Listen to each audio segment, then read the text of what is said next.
Hello everybody. I wanted to take a video to really explain what calculus is.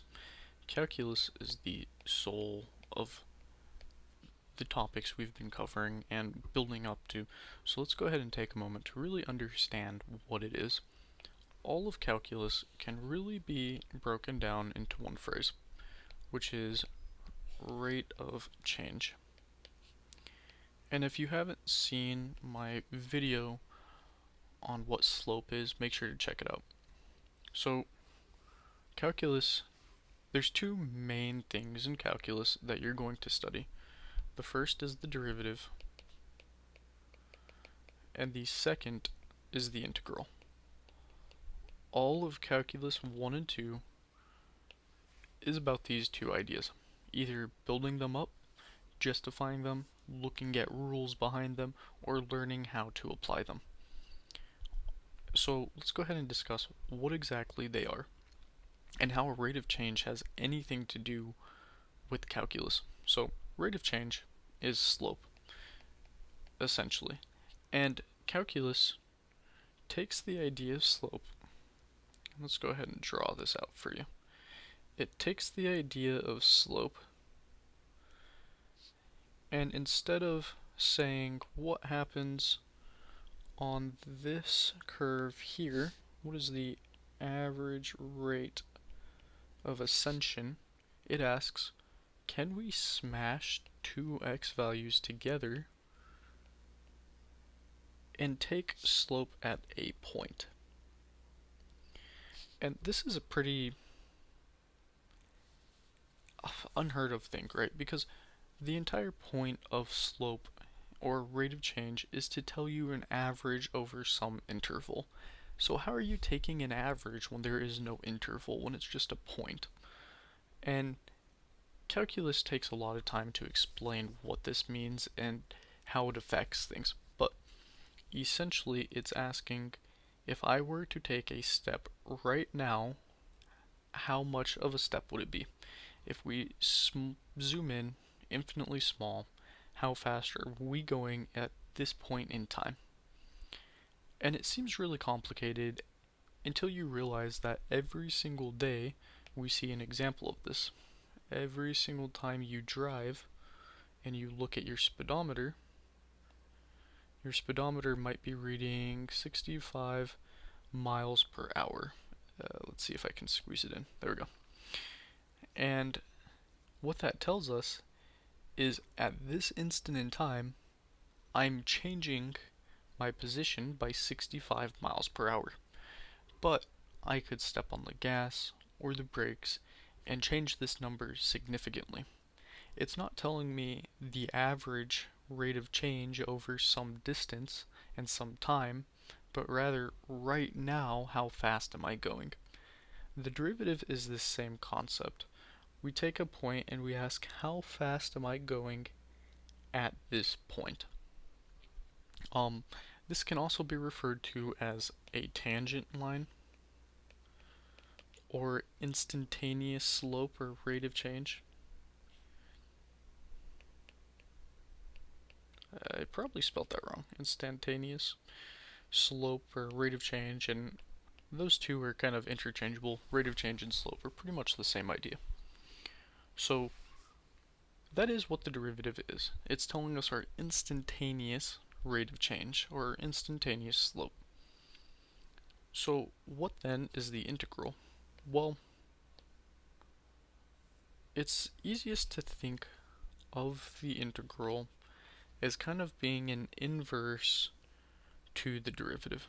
So if we take our very common formula, which is our slope is equal to the change in y over the change in x, and we make x infinitely close to itself, to the point where we're just looking at one point instead of an interval, we change this to be dy over dx. Now this is the notation for your derivative. And when we take a derivative of a function, which here is our y, we get a new function, a new derivative function. And then we can plug in any value to find our instantaneous slope on that new function. So sometimes, instead of seeing dy over dx, you might see df of x over dx. And remember, f of x is just your function. Um, and the answer to this, I guess, is f prime of x. This is just another notation telling you that this is your derivative. This is your derivative function. This is the same as like y is equal to mx plus b.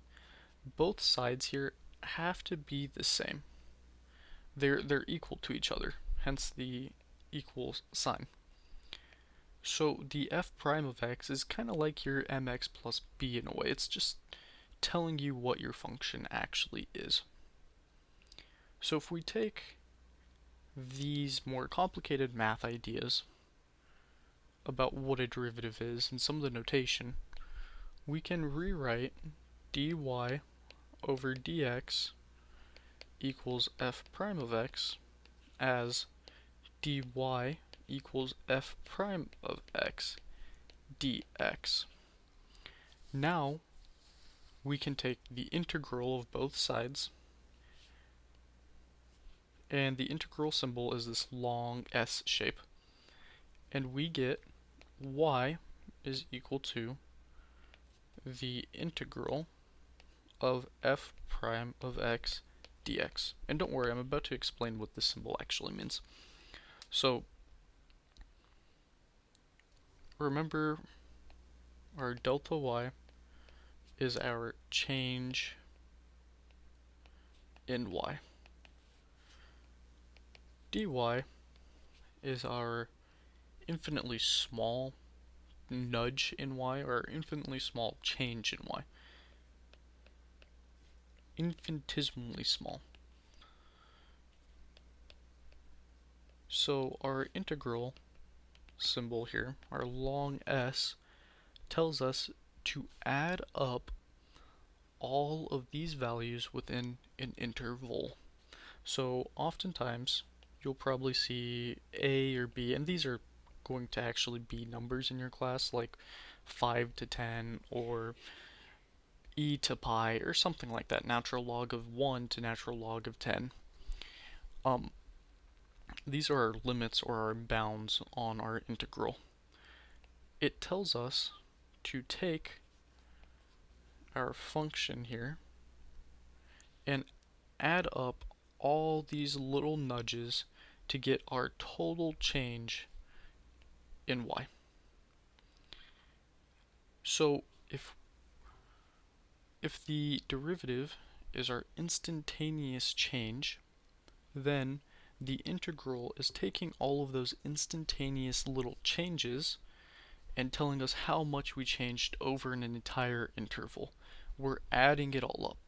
So for example, back to the driving, if you're going 65 miles an hour for 10 minutes, and then you're going 75 miles per hour for 20 minutes, and then you slow way down to the point where you're going 35 miles an hour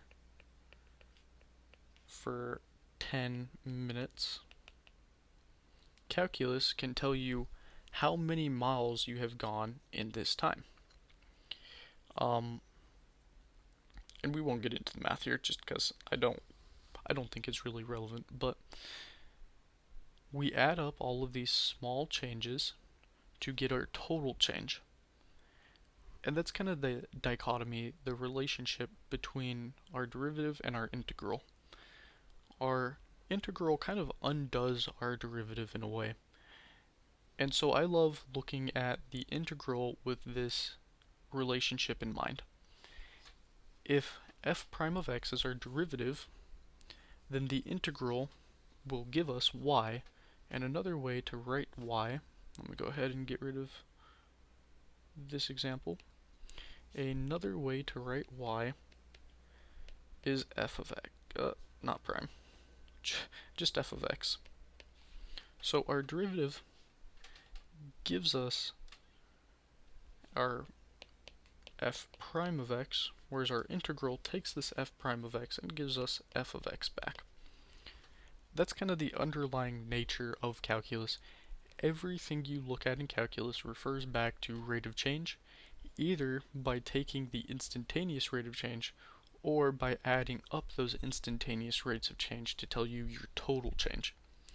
That's the difference between the derivative and the integral. Everything else you learn about, like limits or summation, it all ties back to one of these two ideas.